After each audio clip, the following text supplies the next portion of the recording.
This is Me, I Am Mental, the podcast. A quick disclaimer. The content you find here is neither intended to be therapy or diagnosis. It is provided for educational, informational, and entertainment purposes only. Welcome once again to Me and Mental, where we endeavor to bring you factual, credible, useful, and engaging information on mental health.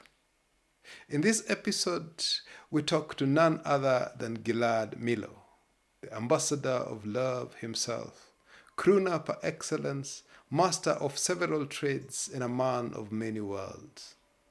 Gilad walks us through his life's journey, starting from Israel, his birthplace, to growing up in different capitals of the world as a diplomat's son, before moving back to Israel, where he joined the army, met the love of his life, founded a rock band, did a stint as a TV journalist before transitioning to become a diplomat like his own father. As a diplomat, he is posted to Kenya and falls head over heels in love with the country, which he subsequently settles in and now calls home. By sheer luck and happy coincidence, he reconnects with music in Kenya, which once again develops into a full-blown career. Only this time, he sings in Swahili, becoming a hugely popular artist amongst Kenyans and East Africans. In part one of our conversation, Gilad talks about the joys and challenges of his artistic career and the need for an artist to carefully balance out the choices one makes to ensure that one can sustain themselves and their loved ones. Now, welcome to part two. So I want us to move now to managing celebrity. Okay. Celebrity life. Celebrity life, Yeah. because it is a very colorful but very fraught space. Yeah. I think. I don't know what your experience has been. I've been on quite a journey. Yes. I've really been on a journey. It took. I mean, at the beginning, it comes at you in a very surprising way, and you're not ready. I remember being on. I'm a jeans and t-shirt person. Okay, I stopped suits. I wore suits all my life, but then jeans and t-shirt, and I was on the trend promoting. I can't remember which song, and somebody tweeted that somebody should help Gilad with his wardrobe. Yeah. And I was like, "What? I like this is my favorite T-shirt," you know. And then I went and I heard it. You know, I heard the comment. You know, Yeah. I listened. It obviously got to me to the point where I went and did something about it, and I went and enlisted a stylist who shaped my entire first year of celebrityism, whatever I was supposed to wear. And then eventually I went off on my own and I created my own look, which was I got to keep the boots and the jeans, and I would wear a different African, shirt, which was especially made for me, one of a kind, for this event. And cool. And in my mind, someday they're going to be worth a lot. Oh, yeah. Oh, really? Okay, that's interesting. So I kept Let's them talk all. about that. I kept them all from his thinner period, his fatter period. But I kept them all, and I have this beautiful collection of shirts, and that became my thing, and it solved it. People stopped bugging me about that, and then for Afrima, I went and had a whole suit made, and by a Kenyan designer so that I could say on the red carpet that I'm wearing John Kaveke. Cool. And and you kind of play the game as long as it adheres to your rules. And then here and there you find yourself asking yourself, is this really me? Am I behaving the way I'm comfortable behaving, or am I doing and you get into those mind movies of, am I doing something that I think others. And so there's a lot of that, and the whole social media game is a mind blower. Should I be on? Shouldn't I be on? Should I be posting more? Should I be posting less?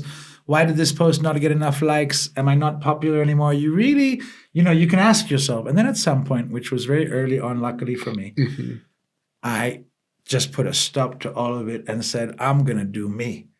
And forgive me and, just screw everybody. I'm doing me. For better or worse, I figured I succeeded because of that, and there's no reason to try and play and be something or that. So even those couple of songs, eventually I went back to my comfort zone. And I'm the one who listened to a song 50 times before it ever gets to anybody else. And if I can listen to it 50 times and I enjoy it, then I'm comfortable with it to share with someone else. And I wear what I want, and I say what I want. There's no temptation, like as a PR guy that works with other people, to also PR yourself. I do. I run myself. But it's all natural. Today, it's very. I post what I want. I mean, I'm no longer trying to be. I mean, there was a little part. It wasn't long. It was only a few months. But when I caught myself and I said to myself, "You're trying to be something you're not." And you're not in your comfort zone. There's even a music video around that time where, okay, my daughter would laugh if she's listening, but I mean, I danced in a music video. Oh, yeah, that's a mistake. You can imagine, that's going too far, man. It is. Really going too. Yeah. You're like, you see me dance in a video, yeah, you should have stopped the moment before. And the funny thing is, I worked with a choreographer. We worked in the gym. I worked my tail off to learn this dance. And I actually pulled it off okay. As a kid, I was breakdancing, so it's not like it's completely rare off the charts. But it wasn't you. Not at this age, not at this stage, not right. But you get lost in the thing. And it was my wife who said, why don't you do a dance video? And what she meant was have a couple dancing and you'll do your singing thing. Right. She didn't mean you dance. And I, pulled in it was a song with me and Della called Fire. And Della, she danced great, yeah. But I still cringe when I look at that music. And the sad thing is, I think I heard the song because the song's great. But it's like you have to watch it with the music video, and I can't do that. I love that this is the example of when you finally were out of yourself and I danced. That's such a great, So you should see the clothes. That's the check engine light. It's the first music video. It's the first for sure, 100%. It's the first music video. I brought in a stylist. And when I look at the clothes that I'm wearing now, again, love the stylist. He's very famous. He's the stylist in Kenya, yeah? Cool. And he did his job. But he didn't know what's in my head. And he doesn't know that I'm a hardcore rock guy at the end of the day. It's where I come from. Yes, I write love songs and it's Swahili. And I moved to reggae a bit and that's still me. But reggae rock, and I'm a message guy and I'm very lyrics oriented. And it's not about the clothes, and and definitely not dancing. and so, I mean, you can't go back and you can't change, and you learn from everything, and you never catch me doing it again. And like if they ever call me up for Dancing with the Stars, we know the answer is no. Yeah, we're not going. So, I mean, stay in. You kind of. There was a comment on the YouTube video where somebody wrote, "I had never gotten a negative comment." There was no negative PR. I was batting 100. There was nothing. I always explain to people that I'm crazy blessed in that I really enjoy a lot of love from Kenyans on another level. Like, it's very rare, but I mean, everywhere I go, I get tons of love from people here. And I've been adopted. I've been embraced.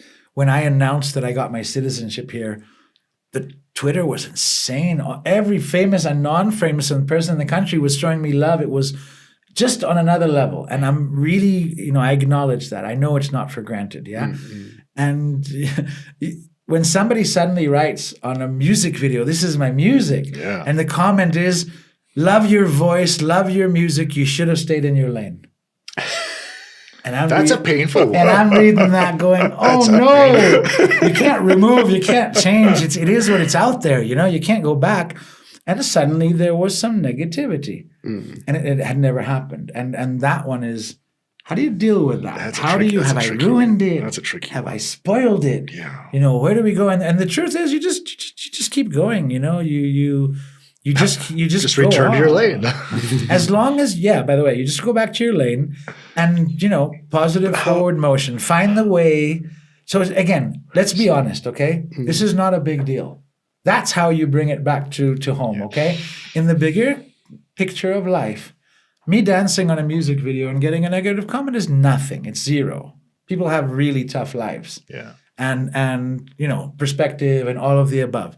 On a personal level, because I did it to myself, Yeah, it Okay? didn't happen to you. Yeah, It's not like it's something happened out of my control. I chose this path, and I chose it for the wrong reasons. And one of the reasons was ego. One of the reasons I had lost weight. I was a very big fellow, and suddenly I was like 25 kgs down. And I'm feeling it. I'm feeling like, okay, I'm looking thin, and I can dance too. And then people were like, no, you can't. Have you ever seen Eddie Murphy's thing about how white people dance at parties? I'm not going to say that was me, but it wasn't far off, and I shouldn't have done it. Shouldn't have done it. But positive forward motion. Everything's a learning experience. You laugh it off, and you move on. The funny thing is that just, about 6 months ago, started listening to that song again now on Spotify. Mm-hmm. And thank God for Spotify. You don't have to watch yourself dance. You can just listen, And suddenly it's back on my playlist again. And now I've connected to that song again. That's cool. So here's a question. So in terms of... I'm more open on this interview than I ever have been in any interview before. It's not an interview. We're just having a chat. Okay? So we'll let it together. No, I'm kidding. It's wonderful. So, you said something very interesting there about what would be like come out as a faux pas. I'm a PR guy. Yeah. You want to make your what do you call it? Your podcast famous. Lead with a dancing thing. Okay. And then the headline on Pasho will be Gilad opens up about messing up dancing. Where on the podcast, here's the link, and your magic. And we're all over the place. I'm brilliant. Gilad lost 25 G's and kgs and self-respect in one video. Yeah. So you're saying sometimes, like in everybody's career, like even in mine, there occasionally when there's a faux pas, you put your foot in it. Yeah. Sometimes it is advertent. Like in your case, you ego or something, you get ahead of yourself. Yeah. Sometimes you don't even know. You think you're all that. It happens to you, and you're caught in it in the eye of the storm. Thing is, with artists in the creative world, you have to anticipate that there will be times when things will not go right for you, and when they don't go exactly, or maybe experimenting with something or trying to find a way of being that you were not before, and something goes awry. Yeah. So what do you recommend someone does? How do you recommend, because you have to anticipate it, but you also have to have a way of sort of managing yourself? First of all, allow it to happen. Whatever you're going through, let it happen. If somebody made a comment, you shouldn't, stay in your lane, and it bugged you. Allow yourself to feel that. It's okay. First of all, try let your feelings be. Mm-hmm. And then once you're there, try to put things in perspective. Mm-hmm. Okay, which is it's not the end of the world. It's just a small hiccup in your life that's not really a big deal at all. And actually, you might be the only one who noticed that comment. No, actually, you got a lot of love. but I mean, upvote. Yeah, that didn't work either. But I mean, the reality of it, try to position yourself and bring yourself back to home.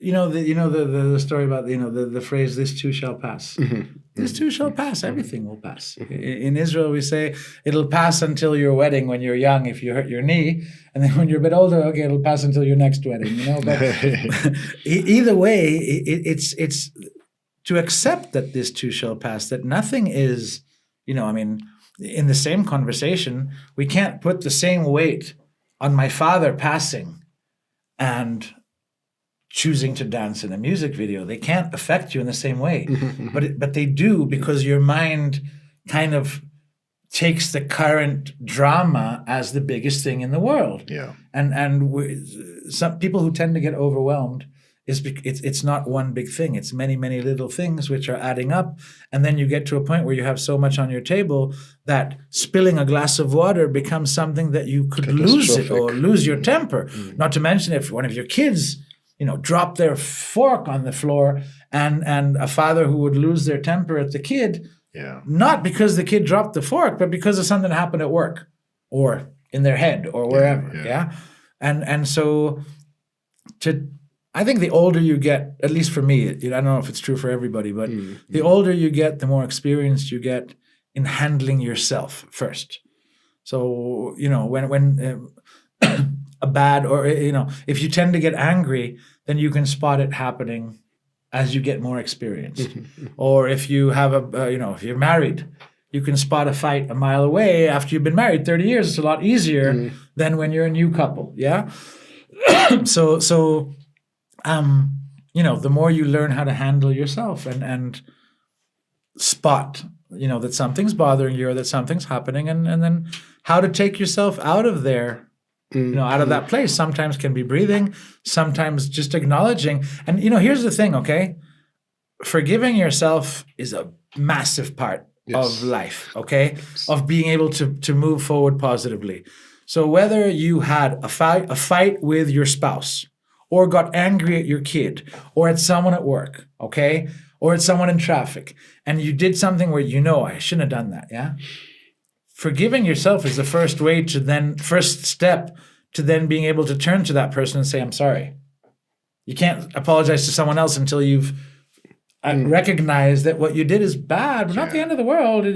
People have their moments, and losing it for a second, again, don't make it a habit of being abusive and then apologizing. But before asking someone else for forgiveness, you preempt that with forgiving yourself for the action. I think that forgiving yourself for anything, like for choosing to dance in a dance video. Okay, right. So for me as a PR person, that's you say shouldn't I have seen it? But I was too much inside. I couldn't have seen it. Yeah, and there was no voices around me advising me, don't do that. Yeah, and it's good to have voices around you who will tell you the truth, yeah? Here's a question for you. If you're a one-hit wonder... If I were. If you were. Yeah, which of course I'm not. Which you're not, thankfully. Wow, Charles. God forbid. But yes. So we have this situation where people also face incredible pressure to perform on a certain level consistently. Part of this celebrity, managing celebrity thing. And I think it does get to people because it's not necessarily that you fluked it in that particular, piece or something. You might have been lucky because of a set of circumstances coming happily together. But then there is this expectation, and I think it's more so today than it was in the past, that people now gauge you on your how prolific you are in consistently producing hits. What do you think that does? It puts a lot of pressure on you to live up to expectations. And for me, at the beginning, it was really tough. But I mean, it did push me. But it's not that didn't push me. At the beginning, it was me pushing me. I was excited about the feedback, so I just kept releasing more and more, and songs were coming, so it was fun. But you do get to a point where you feel that something is expected of you at a certain level and so on, and you begin to question and if it's not exactly right. And the answer to it for me was eventually saying, I'm just going to do me. I'm doing me. It's impossible to please everyone. I mean, I released an album eventually when I finally got to it, released an album of 16 songs, put it out there, and somebody writes, when are you releasing your next album? I was like, what? Or you release a song and somebody should be, or you release and then somebody's like, you should do a collab with this person. But wait, here's my current project. Acknowledge that first before you're, Yes. And it's like that. And I, another thing is you got to learn to stop reading all the Facebook comments. And everybody else's opinion, because some people are just hanging out on social media and they just want to put their negativity out there. Some people are just haters for the sake of hating. That took me a while to understand that haters hate. There's nothing to do with you. It's theirs. It's not yours. It's their thing. Yeah. My brother used to say, someone would say, like, I really have a problem with you. And he would say, well, I guess we've identified the person with the problem. Yeah. It's so true. You deal. I have a problem with you. And the next thing, you do, I learned at some point that if I like the music, most people will also like it. That kind of works that way. Yeah. And if I'm pushing something I'm not comfortable with, they'll see it, you know? So it's kind of like that. It's your own space, your own authenticity, to be real by your own. Which is a lot of work, isn't it? Yeah, because most of us don't take a lot of time to figure out what really works for us. What we think we are is, that collective voice, what you hear from everybody else, then you do a composite of that and try to be that. But it takes a little more for you to really get to the core of what makes you. For sure. Yeah. And then you're also, you got the headlines, right? Headlines. Musician Gilad, fluent in Kiswahili, puts out a song. From that moment on, and this wasn't a small newspaper, this is like the cover of whatever, Pulse magazine or something like that. And I wasn't fluent in Swahili. It's not true. And I've always been kind of open and corrective about that when I've done interviews, because I'm like, I don't want to be dishonest, Yeah. So there's that thing. And then somebody will tell you, as long as they spell your name right, and stop correcting everybody. At some point I stopped that too. I stopped correcting everybody. You're how do you do? You're so fluent in Kiswahili, and I even stopped correcting my name. People would say, "Hey, Gilad," and I'd be like, "No, it's Gilad." And I stopped that too. I was like, "Call me whatever you want." It stopped being. It takes up a lot of real estate. You have to say it right. You have to introduce it. You go ahead and introduce it the way you want, and I'm just going to tell you what I want. In the interview. And if I do media training for clients on the PR level, and so it doesn't matter what the question is, you answer what you want. I've noticed that throughout the whole interview. If you ever notice the Israeli prime minister and he gets asked an uncomfortable question, he'll answer, that's not what we should be asking ourselves. What we should be asking ourselves is why. And changes topic. Great. Yeah? Love it. And you're like, no, I want to ask you this. No, I wrote down earlier. Yeah. So it's really, and for me, it became, and I think age, the fact that I'm not in my 20s and that I'm going through this for a second round, experience is the best teacher in anything, whether it's farming or whether it's, driving, or whether it's being a musician or whether it's being a celebrity. Experience is the best teacher. And the more you do it, the better you get at it, and the more you get used to things, and the more you learn how to make things your own and stay in your own comfort zone. So a lot of people who become famous or who break through, whether it's the art or comedy or whatever it is that gets you out there, they'll do their first or second song or whatever, and that's it. And a lot of people will come and go.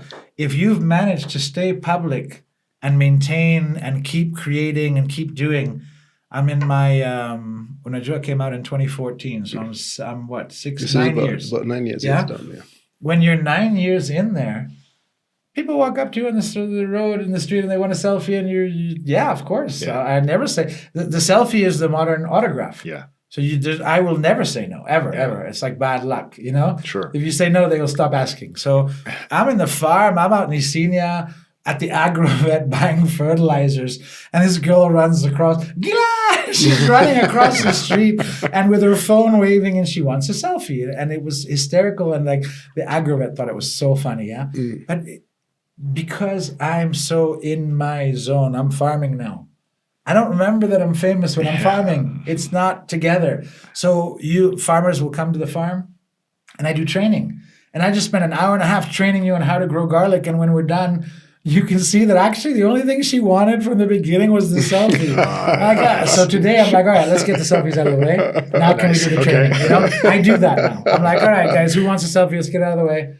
Yeah. Then I had a guy who brought a guitar to garlic training. And he's like, he pulls the guitar out of the car and he plays Sema Milele, my song. Whoa. I sang with it, went viral. Yeah, I sang with him on the farm. Then he posted it. But it's you get to a place where you become very comfortable with it. Mm-hmm. You get that it's just a lot of love from people. And first it was people would pass me by, and Kenyans are very subtle. So people like pass you by in the shopping mall, and they're not sure it's you because you don't expect to see that person in front of you. So they'll pass by you very quietly and they're like, I love your music. It's like, great music, man. Keep going, And Kenyans, that became the line. Keep doing what you're doing. Nice. Very, very supportive feedback. Keep doing. We love you. And that, for me, that was the biggest push. The authenticity of people's feedback, which was, you're doing well, keep going. Now, because I am an amateur in Swahili. Any way you look at it, I haven't been doing it my whole life. Yeah. Right. So the experts in Swahili are the Kenyans who speak Swahili professionally. So when they give you feedback to a song in Swahili and they say, you're doing well, keep going. That is a positive reinforcement from someone who's way more experienced than you in that field. Yeah. Even in listening to Kenyan music, yeah? So the fact that they agreed to accept this into, one of the radio stations put out top 10 Kenyan love songs of all time. I've got 2. Oh, wow. I had 2 of the 10. I think that when you come as a foreigner to another culture and you manage to, I don't know, but honestly, sometimes I feel like, by the grace of God, like not my words, it's coming through me. Yeah. But when you're able to write a love song in a foreign language and that works, because love is the most cultural, the most delicate thing, and there's so many ways to get that wrong. Yeah, and the nerve of you to write a love song, That's a tricky one. Yeah. But when it passed, when it worked, the amount of positive feedback that I kept getting it just keeps you going. And now it's different. Now it's, why have you stopped releasing music? Bring your song. People will say, I had someone walk up to me and said, your last song was Butterflies 2 years ago. Why have you not released it? And I wasn't aware that people knew tracking that. were keeping track. Yeah. And when somebody quoted a song that didn't get many views on YouTube, I'm like, wow, that person really quoted the song. Yeah. So they took time to listen to. So you're not aware of, you start judging yourself by the numbers. Yeah. Social media is a dangerous thing. I see. How many followers do I have? How many views does the song have? And you start attaching failure and success based on numbers. This one has 9 million views. It's a success. This one has 200,000 views. It's not a success. And then you go to, I went to Eldoret. I went to Webuye, in Kisumu, near Kisumu. I'm way off grid, completely off grid. And this Mama Mboga selling vegetables begins to sing Rangia Bahari, which is not one of my top 5 songs. And she knew all the lyrics. Nice. And you're like, wow. That's really special. And of course, it's crazy confidence builder. Yeah. And then now the evolution of the garlic, which is, I used to stand in places and people would say, love your music, great music, da-da-da-da-da. And now it's like, I have a shamba and I want to be growing garlic. That's cool, and it's a second topic that I'm famous for. And so that's really nice. And also for being a very proud Kenyan. His car smells of garlic. Wow, it's the best smell ever. Great smell. The garlic mobile is famous. Did I ever tell you the first time I got recognized for my comedy stuff? It was not Quick Mart. It was at Chandarana Food Plus, Yaya, which is kind of an upper scale place. And this woman goes, "Hey," she kind of followed me, and she's a little bit older than me as well. Not really my demographic, tends to skew young. And she goes, "Are you the guy from the Wash videos?" And I go, "Yeah." She goes, and that was it. There's no feedback. Like, that's not what I wanted to know. Zero feedback is almost worse than negative. And that was my first time I was recognized. That is great when people kind of acknowledge her. She didn't say anything bad. She didn't say you suck. She's like, no. But that's yeah. So here's another interesting phase of like an artist or a creative's journey, which would be interesting to address, just for general knowledge, but also like the psychological processes, ways they handle that. There is a stage at which you probably, like you're saying, you haven't been releasing music for a while, and maybe you're no longer necessarily very interested in pursuing, your creativity in that space. So maybe for you, it is you letting go. But for some people, they are no longer able to sell their, whatever they produce, just because people lose interest or they become has-beens, so to speak. And I think, a terrible psychological blow. And I think some people, I don't know how they manage it. It's probably like suffer quite a bit. I don't know what you think. I look back at high points, like releasing Unajua, like when everybody recognized, like, I was on the trend in 2016 with Larry Mado, and he put it out there that I had applied for citizenship. And I trended #1 on Twitter, #Make Gilad Kenyan. Oh, cool. Which is just incredible, right? Yeah. I have that here on my phone as a screenshot, And that's one of those things I keep. And that was really, for me, it was incredible that something like that could even happen, yeah? And so there's certain points, or Gilad Live, or winning Afrima, or different things that happened along the way that, like any good memory, you you can't go back there, but you wish you could. And then as time passes, you ask yourself, am I a has-been? What will happen? I'm working on a new album now. What if it flops? Right? So I'm recording for me. I'm just so enjoying writing and going to studio, and I've not put a time frame on when I'm going to release anything, because then that would put pressure on it and suddenly it becomes something, a deadline I have to meet or all that. So right now and I don't know how long it will go. And since songs are coming, I'm just going to record as they come and offering collaborations, different artists and things like that. But there's zero pressure or stress. In the past, when the producer would take time to send me like the next cut, I'd be on him. I paid for this, man. What's up?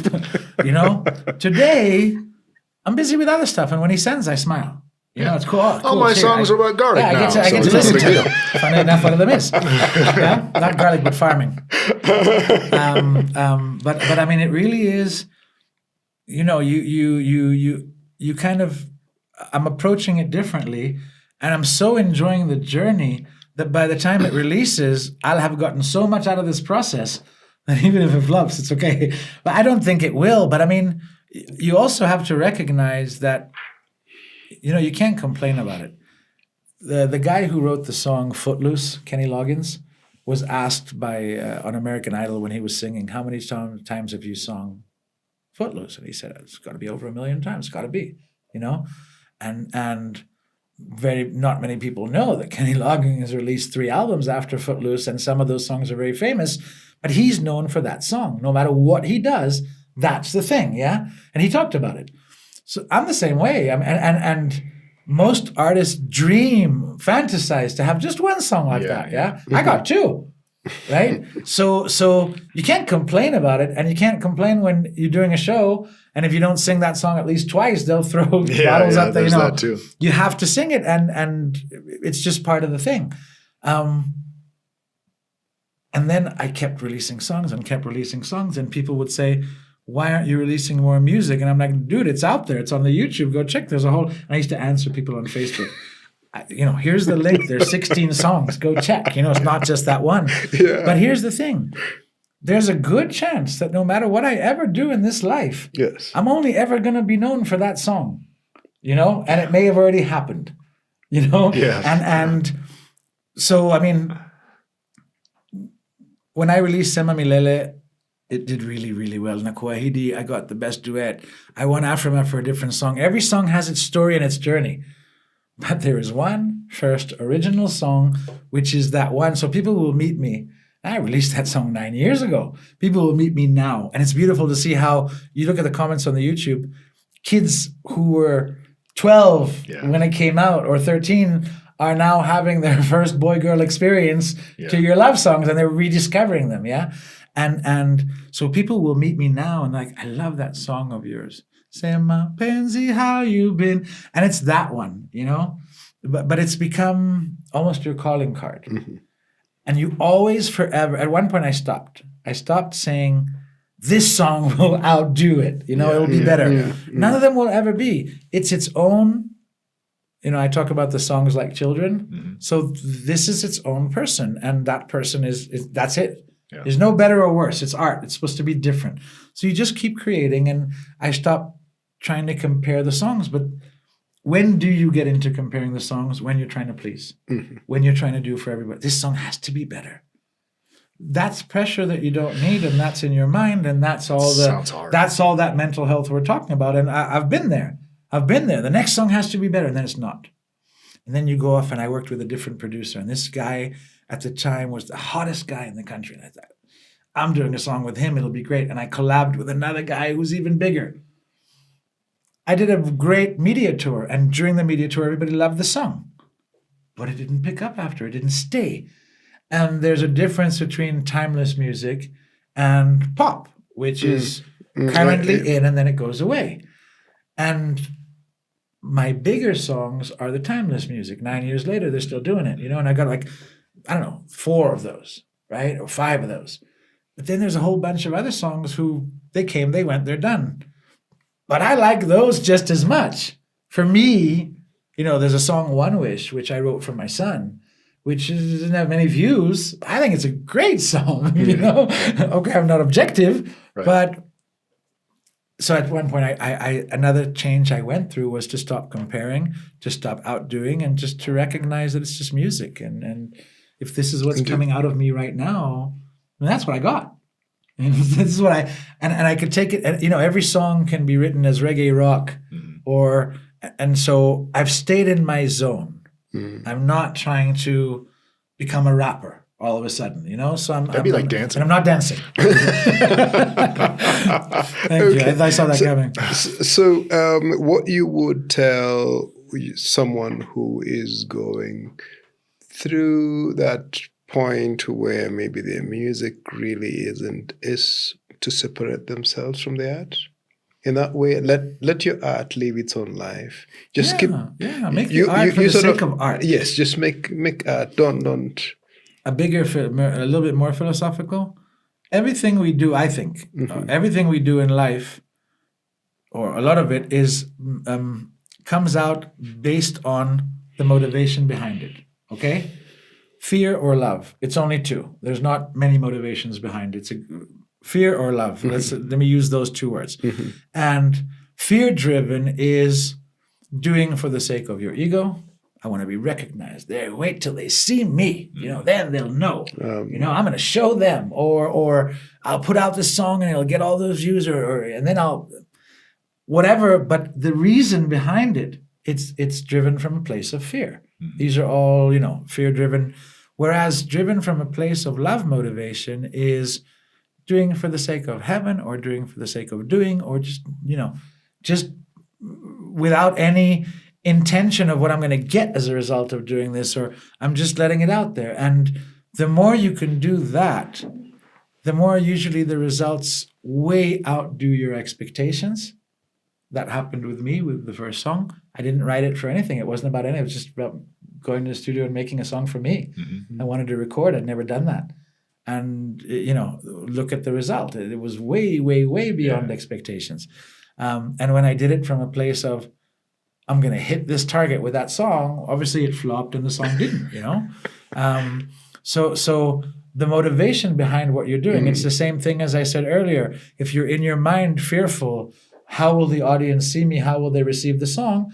They'll feel nothing. And I'll still sing technically correct. Whereas if I'm just in my zone of singing, they'll feel the energy of what I'm doing, and it'll succeed for 100% because it can't fail. It's pure. It's authentic. It's real. It just is. Yeah. So whether it's a test you're going to take, or whether it's a client you're handling, or whether it's something you're writing, or just driving in the car, if you're passing the guy in front of you because he's upset you and you're going to pass him and then you're fear motivated. Yeah. And if you're just driving, then you're just driving, So and fear a lot of what happens in your life is a result of the motivation behind what you're doing. And to have a love motivation is also about the place that you're in. If I'm in my mind, and if I'm worried, and if I'm, constantly mind movies and fears and all that, obviously what's going to drive me will be a fear motivation to anything. So if I'm trying to sell garlic and I must sell or else, probably it won't come out good. But when you come out and just tell the story of how you stumbled into farming and how it's a beautiful thing and how you honestly believe that farming could solve hunger in Africa because you really believe that, people believe it because it's coming from a place of no agenda. It's just from a place of love motivation. Okay. I'm going to take a huge left turn, but it dovetails directly into the last couple sentences you said. Okay. Love and fear, and garlic. Now you got my attention. Because, I mean, this is going to sound like, oh, Darren, you're a video comedian. It's just whatever. You're going to ruin the podcast. But this comes from, this is love and fear. Yes. I love garlic. Just love it. The flatulence thing, is there a way around it? Because, like, wow, it's huge. Like, I can't enjoy it because, like, the rest of the day and the next day. I don't get that. Okay. So I thought I knew it wasn't everyone. He's talking about how it affects your stomach. Because during COVID, I lived with my girlfriend and I started living in sin and living together because of COVID, and we both experienced it. So I figured it was more than just me. Usually with garlic, the comment is about the breath. That's fine. That's nothing compared to... I don't know about that. I would check that. I don't know. So it's not like super common where it's just like, oh, you take it with mayonnaise. So it's fine. Actually, the opposite's true. Garlic is super healthy for you on so many levels. I'm sure it's healthy. But the funny thing is I've never heard it having a stomach issue. You ever heard of like maybe it's what you massive flatulence associated whatever with having you were garlic? eating with the garlic, maybe that's it's only raw garlic. It's if I'm cutting it myself, but if it's garlic powder, it's not a problem. I've never heard that.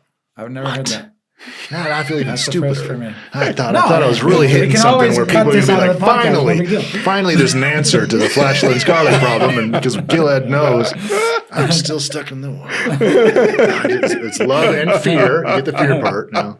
But when I said that, when I talked of love, I didn't mean I love garlic. I didn't mean it.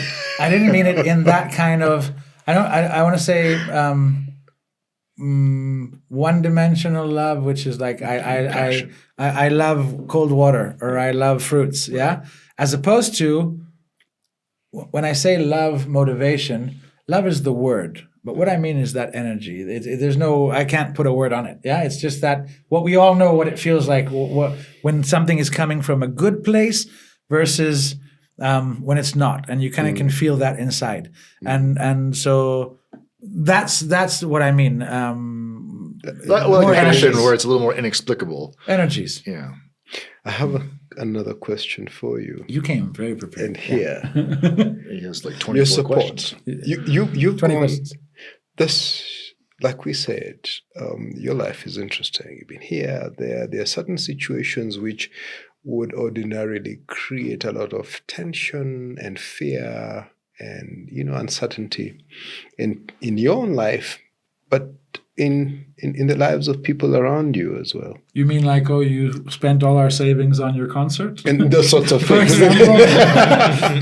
Not that happened, but just randomly. Right, sure. It also means that for you to be here and still feel like it's been worthwhile, and I'll do it again given a chance, isn't it? Yeah. It means that I wouldn't dance there are people who otherwise yes. There are people who ground you and who've been there for you. My wife and my kids. Yes. Do you want to speak to that? No, they are. I mean, my wife is my 100% partner. We've been together since we were kids. We started going out when she was 19, I was 21. And we've been through everything together. I mean, literally around the world, lost parents, disease, you name it. Good things, of course, too. And nobody knows you better. And nobody will put a mirror up to your face more than your partner, which is why, in relationships, it's so tough because it's hard to have a mirror put up to your face. So my wife does that, and she's very blunt. She doesn't sugarcoat, and she also knows how to talk to me. So, when you're on a roll, it's okay, and when you're not, you're not, and she'll ground you. But it's always been, we've lived a life of, her mom used to say, I dream it and then I do it. And every time we would move from country to country, my wife would make sure the home was a home and that the kids are taken care of. The real important things. As I was off playing in my new job or shining or succeeding or whatever, I thought, but the important at the end of the day, the real importance is to have that stable, warm home and the food on the table and the good cooking. And my wife's a great cook, which is important in a home setting. And so all of that warmth, that's my support system, you know? Yeah. And when you go out and do something as nuts as suddenly being a singer at 44 as a corporate executive, you got to have someone who's willing to accept that leap that you're taking and say, yeah, sure, go ahead, you know, as opposed to killing it and saying, no, you can't do that because it'll embarrass us, or you can't do that because we don't have the money, or you can't for any other reason, yeah? I'm not a fan of can't. Not to your kids, not to your friends, and not to your... Someone comes to you and they're passionate about something, want to do it. Show them love and show them, unless it's completely off the wall crazy. And even then, maybe off the wall crazy is, look at the guy, you know, Zuckerberg invented Facebook and changed, or the guy who invented the internet, or any of the above. I'm sure people around were going, no, we don't do that, you know? And that one person who says, but we could, and he sees the world that then changes the whole way we live our world, yeah? And that's happened in so many different areas. So what if, you know, every time somebody wanted to invent something, somebody around was there to shut them down? Don't shut people down. That's like one thing I can tell you as a person. Don't be that person who you know, being a stand-up comedian is a crazy hard task, super tough to succeed, to make people laugh on cue. I can only imagine how difficult it can be, not to mention. And what if the day that you want to try that, your closest person to you, who you respect their opinion, nah, don't do that. Yeah. Don't do that. Stick to your, you know, stay in your lane. Yeah? Yeah. Yeah. Maybe they save you from an embarrassing music video. And maybe, you know? But at the end of the day, here's the truth of it, okay? No damage happened, no harm happened from me dancing in the music video. It just happened. It's there. I've never removed. It's online. It's got its 200,000 views or whatever. And, you know, it's just something I went through. And as it was going, nobody shut me down. I was willing to put in the sweat and the work and wake up at 6 a.m. and go to studio and work with a choreographer and, you know, to try and get it right. And there was nobody around me to shut down and say, you can't do that. And I'm a very big fan of that. Imagine if when my son, you know, turned his back to the TV with the Guitar Hero, if I would have either said, all right, great, now shut that off and go do your homework. Or if I would have said, interesting or not wow. Yeah. I went as far the opposite the other way. I went and bought him a guitar. I didn't say that's not a real guitar. It doesn't matter. I support it, you know, but I didn't shut it down. Yeah. And my daughter is pretty talented artist, drawing and stuff like that. And she at one point said that she wants to do her IBs in art.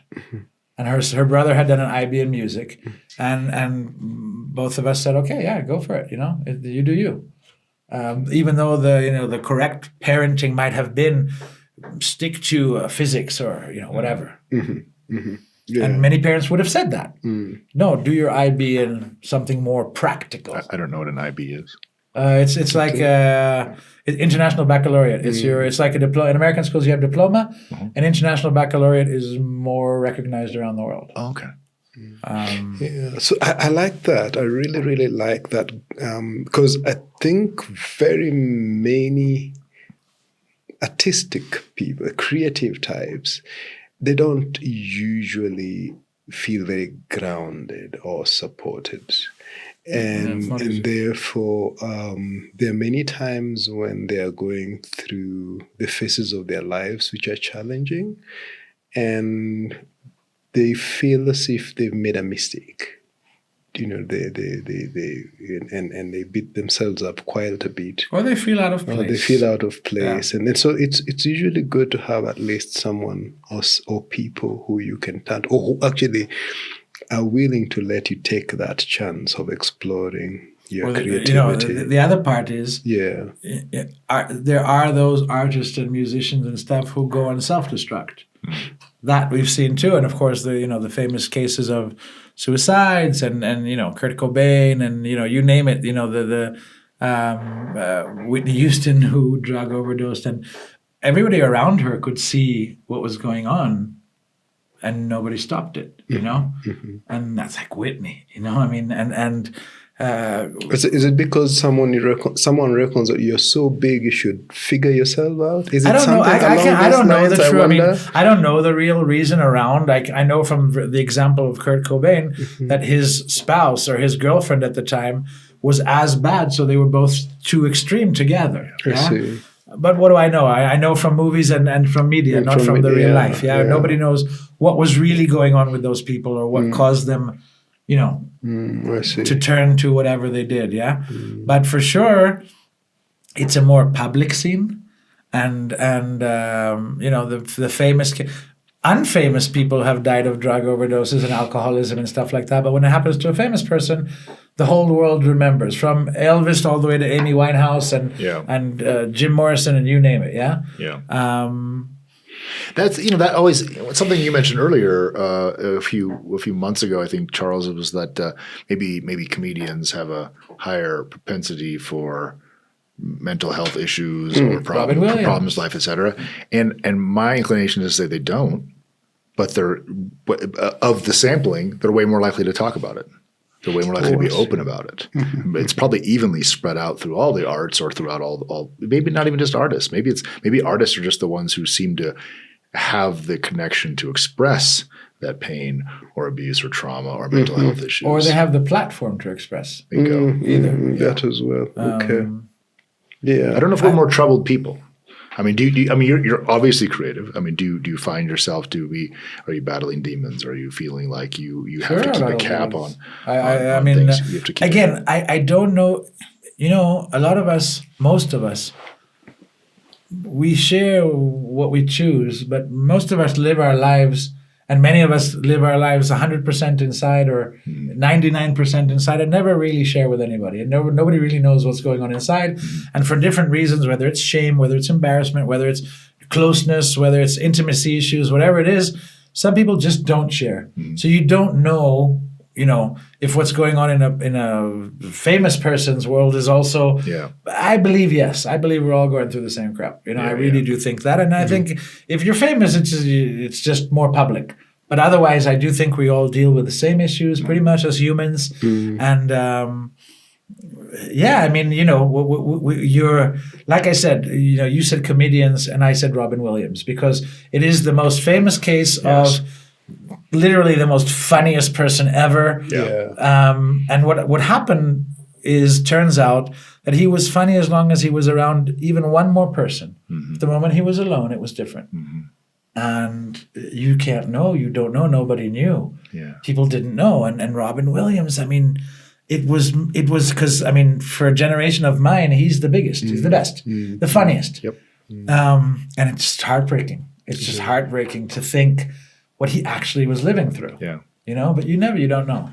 People don't, It's great. I'm lucky, crazy lucky in that, my wife's been with me 30 years. So I've always had someone there almost, And before that was my brother. So, I mean, I've never not had someone to share with, someone who I trusted completely. And there is that, I mean, even when you trust someone else, you invite that person's fears into what you're sharing. So if I'm talking about a show I'm supposed to do, and my wife isn't a public person, obviously she's going to respond from her perspective and bring in her fears.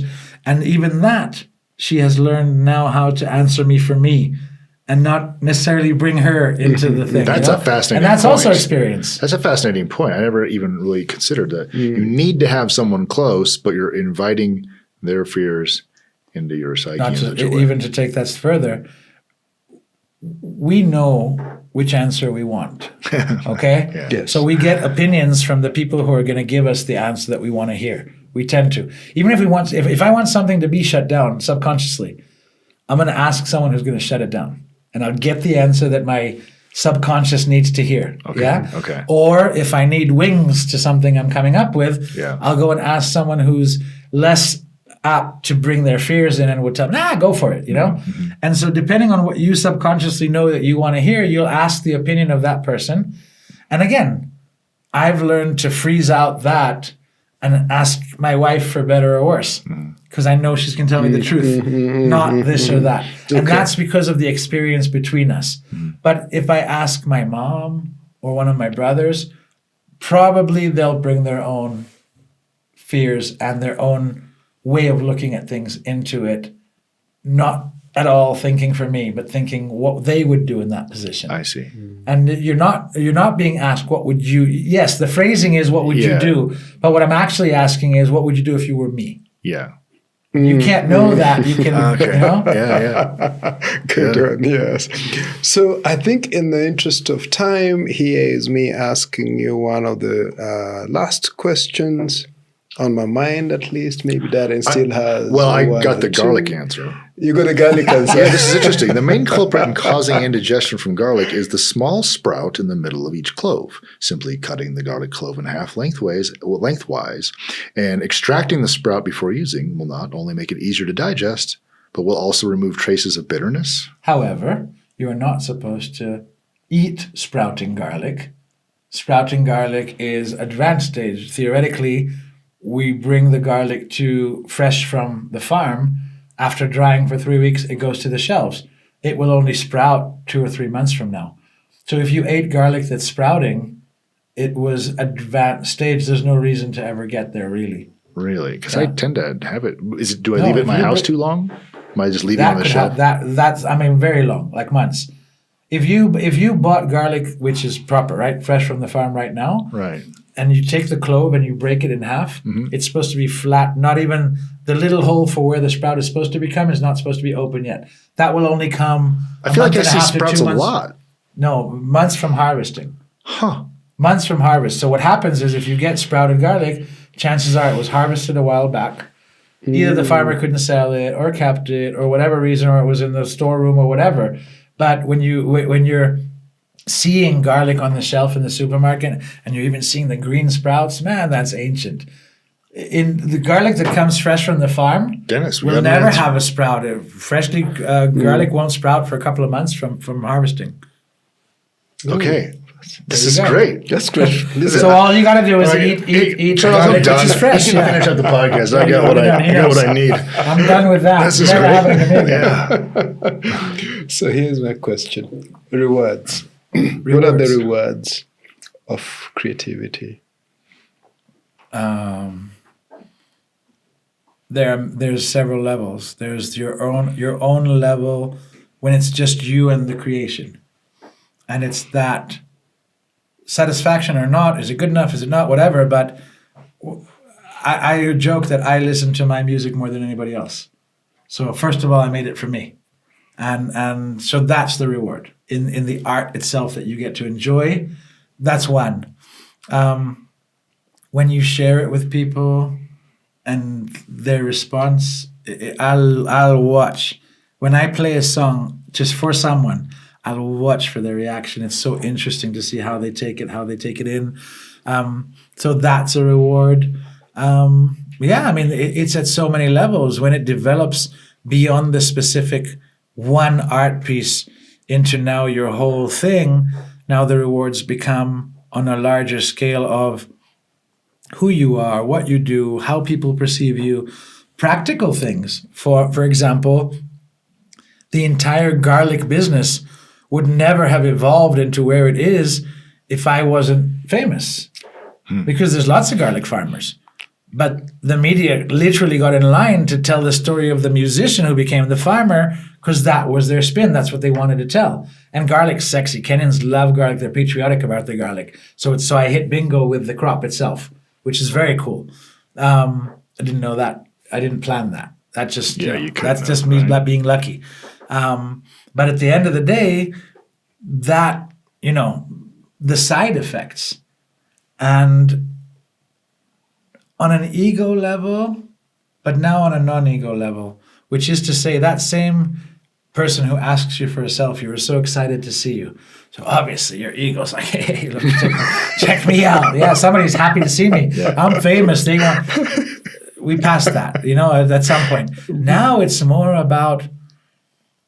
So it's an interesting thing I've discovered, and I've only really shared this with my wife, and maybe not on a public podcast. But when people ask you for a selfie, they'll pose with you, and I'll always be very friendly, and I'll kind of come close together, and and then you realize that it's happened more than it hasn't happened. Okay, so it's the more popular thing is that as you're standing next to someone who asks for the selfie, they are shaking because they're nervous. And they're nervous because they're standing next to, it's just me. And I a guy who was like, he stood next to me, he was all shaky. And I was like, I snapped him on the back. I was like, be a man. It's just, what are you excited? I'm not, what are you, a girl? What are you excited? It's just me. And he snapped out of it. I was like, just smile with the picture, man, And it was a joke, of course.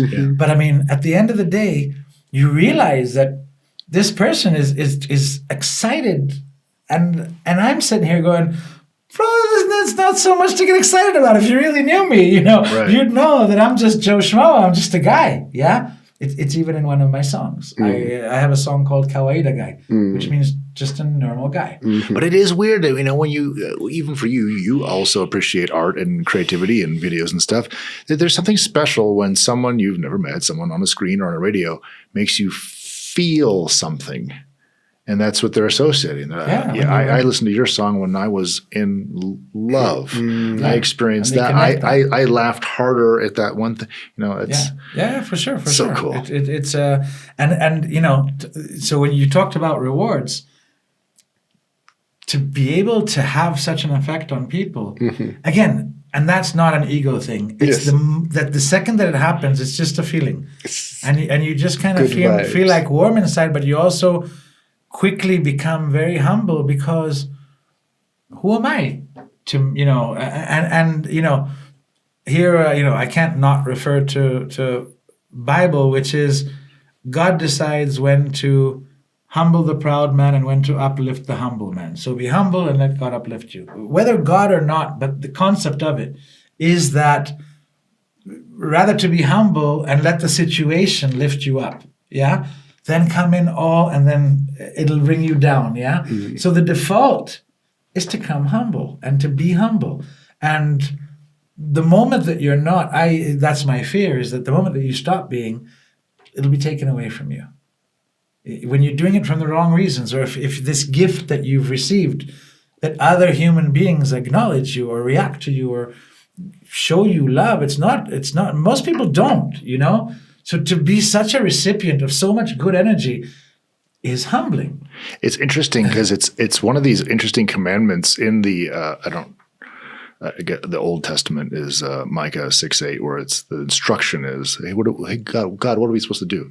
It says, but to do justly and to love mercy. So it's like the way you act, the way you react. And third, walk humbly with thy God. And it's like, that's an interesting instruction that is often set aside. You often think of doing good in the absence of good and responding in good, but to add on with equal weight, to be humble, it's very fascinating. In us, we saw, we learned by seeing. My dad was a very humble man.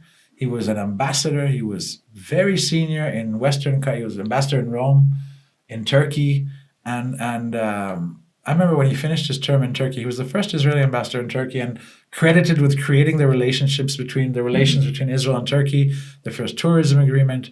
And a very famous journalist from Israel came to interview him before the end of his term. And I was 17, sitting on the side of the balcony listening to the interview. And he asked him, I've been around you now for 3 days as we did this story, and people are open doors. Efendim in Turkish is sir, and everybody's kowtowing as you're arriving, and everywhere you go. My dad was a big guy, and everywhere you go, people and you're about to end your term. He's asking my father. He says you're about to end your term, and you're returning to Israel, back to headquarters in Jerusalem, where Israelis, as opposed to an American ambassador who gets to keep the title for life, we don't. Oh, really? You're ambassador while you're ambassador. That's it. Now I think it's changed, but back in his day it wasn't. So you're going back to Israel and you're no longer be ambassador and you're going back to head office and there's no more opening doors and nothing. You're just one of the guys, yeah? And my father told him, if the person doing this job loses their direction and forgets that the bowing and the kowtowing and the respect is to the flag and not to the person, then they'll lose their way. And my dad recognized that he's ambassador now, and tomorrow there'll be another ambassador, and that ambassador will get the same respect because of the title ambassador. Yes, you can fill it with substance. Yes, you can be who you are, etc. But at the end of the day, the respect is to the flag of Israel. I proved that theory when I was in Los Angeles. I was a consul, third in rank at the consulate, biggest Israeli consulate in the world, and my network was insane. Came back to Kenya, and 6 years later created Israel for Africa, an NGO in memory of my father, and I was donating greenhouses and drip irrigation and stuff like that. And I went to LA to raise funds, and the amount of phone calls that weren't answered or doors that didn't open. I was surprised by ones that did that I didn't expect, but people who were my network when I had the title didn't pick the phone when I was no longer officially the consulate guy. Yeah. And so the respect is to the flag, to that, yeah? And so growing up with a dad who was humble, you that's how we grew up. And my dad was at eye level with everybody. It doesn't, whether it was the driver or the security guy or whatever. And you know, he was that guy who, if it was raining, you know, like Obama was filmed holding the umbrella for the Marine. I remember my dad doing that for the, you know. It's just how we were brought up. And there's no, you're not better than other people. There's nothing like that. And don't let titles and positions misguide you. And I stuck with that when I was a diplomat, stuck with that when I was a journalist, and through to musician. And so you go and buy the fertilizers yourself because you have a garlic business, and who cares if you're famous? Get it done, you know? Yeah. And if somebody on the way happens to want a selfie, and then I'm like this, I'll be like all, you know, you're in farm clothes, and you're all, you know, in the middle of Yesenia, reading with your bad eyes the small text on the bottle, trying to understand if this is going to work for your crop. Yeah. And this girl now wants a selfie, and you're like, oh yeah, I'm that guy too. That's what happens. And you're not constantly walking around thinking, I'm that guy. It's actually something you completely forget. Yeah. And then people remind you. You get off a plane. I get to Nairobi. This is the best. Yeah. I get off the plane. It's a night flight from Israel. 12-hour flight. You're exhausted. You're obviously not dressed your best. Neither have you brushed your teeth getting off the plane or whatever. And you get to immigration, and the person stamping is like, Gilad, welcome home, karibu nyumbani. And you're like, wow. I completely forgot that I'm that guy. And I am just tired getting off the plane. And it's such a beautiful thing. It's such I love landing here. It's the best feeling in the world. And, you know, that feeling of being recognized, but in a positive way, it's a great feeling. And I don't get that in Israel. People don't know who I am. Right. So you get back here, and already on the plane, getting off the plane, there was somebody on the stairs like, aren't you that musician guy? You know? And you're like, yeah. And it's a good feeling. It's a warm feeling. I'm in my space, comfort zone feeling now. Yeah. Yeah. Nice. And you know, I've been lucky in that. Again, it's a kindness on the side of Kenyans. People have told me, you know, a Kenyan friend once told me, you know, the reason Kenyans respond to you the way they do is because you went and took the time to learn the language and write the song and and do all of that. I didn't do it because I was going to get something. I did it to make a song. But the result, which is, again, I've been to every corner of this country, and the response is, it overwhelms you. You're like, I don't deserve this. Like, why? You know, and it's all you can do is just reciprocate. It's just give the love back. You know, that's all you can really do, and appreciate and recognize that it's not for granted. How many celebrities are hated or disliked or criticized or whatever? You know, it doesn't mean that because you're going to get famous, it'll be for a good thing. You know, and hopefully I'm not jinxing it because, you know, tomorrow, because that's the other thing about this thing, okay? Yeah. Up to date, down tomorrow. Yes. And you know, as much as I've been talking about how I get all this love, if I slipped or if I messed up, they'd be all over me in a second. There's no mercy.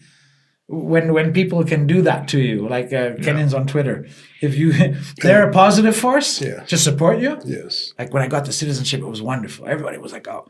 But if I did something bad, or if I messed up, or if I said the wrong thing, or really like put my foot in it, you better believe social media is going to let you have it. I don't care who you are. Yeah. And so even that love, as long as you don't give it to them on a plate to come back at you. Well, and I imagine the odds are better because you do exhibit humility. And At the moment you're public, you're out there. That the risk is built in. Risk is built in. I'm just, assuming that it's lower when you actually aren't an egomaniac. Yeah. but I mean, it surprises you. I mean, like my wife's birthday, we have this thing we stopped after that. We had elevator selfies and we'd always pose in the elevator. Oh, really?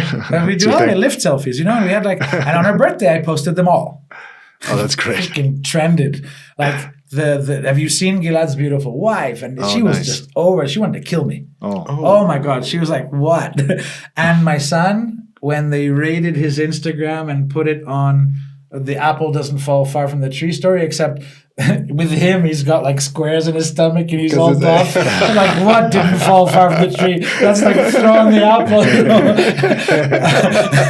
He's all this. He's like handsome 6'2" built guy, and I'm like not. But they rated his Instagram and they put it all over. It was out there, There's nothing you can do about it. So ups and downs, but at the end of the day, a good support structure around you to keep you grounded. Yeah. A nice, lucky enough to be brought up in a way that keeps you humble, keeps your perspective, and also to recognize the uniqueness of my own situation and appreciate it. It's not like, I don't know if I'm the first or there's other foreigners who have succeeded in music. I know there's a guy called Mzungu Kicha in Tanzania, but there's a lot of firsts here. And I always say to people, when something is extreme, look for God. And I do. And I recognize that I believe that there's a bigger plan here. It's not just me. There's something I'm supposed to do. There's a reason. Because the music didn't lead to riches and wealth. And I'm not a wealthy man. It didn't happen for me. Yeah.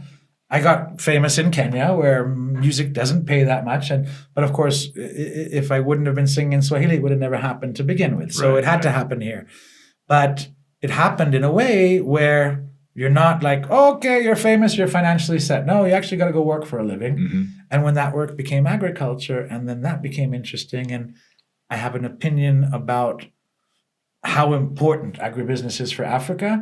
And I've worked in it for 8 years, and now I get a chance to kind of shine a spotlight on it. So I think there's a bigger picture. I think fame is a superpower that you can use to some people do it to raise money for cancer or AIDS or whatever, and different things like that. And mine went in the direction of agriculture, and I'm leading by example. I'm doing, and then people get to see that. I think there's a bigger plan here. I like to think that, humbly. Okay. Okay. Yeah. So I'm really tired. No. I could carry on with a few things, but I do think that most of the things I wanted you to share with us, we have covered. Amen. I don't have many more questions, and I think it would be fair for us to also wrap up. Darren, I don't know whether you have any more questions or whether we can bring this to a got the garlic. I really got what I needed. Yeah, I'm kind of checked out after that Sprout thing. Yes. No, it's wonderful. You have great friends. You have great, interesting guests. You keep bringing on you keep impressing this. He knows people. He does. I just thought all he did was sue people all day long. No. It turns out it's not. I'll have you know that when I am in trouble, this is one of my top list of people to call. I've literally called him with emergency. Yeah, haven't we? I've done that. Yeah. Charles doesn't sue people. He protects them. He's my lawyer too. There you go. Now we know how you got us all into Yeah. So let's can wrap things up. Well, anyway, it's been a real pleasure. Again. Thank you. I enjoyed it. I had no clue what this would be like, and leaving the house, I was like, my wife's like, where are you going? I'm like, I'm going to do a podcast about mental health, but she's like, you're not a mental health professional. I said, I'm not. I'm just supposed to talk about me. She said, oh, that you can do. We can always talk about ourselves. That's part of mental health, is identifying who we are, knowing who we are, and knowing what's good for us. And so, Charles and I have always been interested, or at least for the last couple of years, been interested in just adding additional voices to the space of mental health. And sometimes that means talking to practitioners. Sometimes that means talking to psychologists or psychiatrists or people in the political sphere. And sometimes it's just personal stories that are magnificent. I say just, but I mean, it can be incredible. And Gilad is no exception. It's been a pleasure. Thank you. And check out meiammental.me once again. And thank you so much for your interest in mental health and being part of this conversation space. Each one will be quite different than the next. And I feel like I could just ramble on and on. But what we should do is go ahead and just check out our socials at meiammental.me, or the Me I Mental. It's a little yellow logo like this that has a little brain on it that's a puzzle. It says Me I Mental, who isn't? And today we all are. And sometimes what's good for mental health is just having a great conversation with someone you enjoy being around. So that's me, Darren Collins. And thanks a lot, everybody. Thank you. Bye-bye. See you around.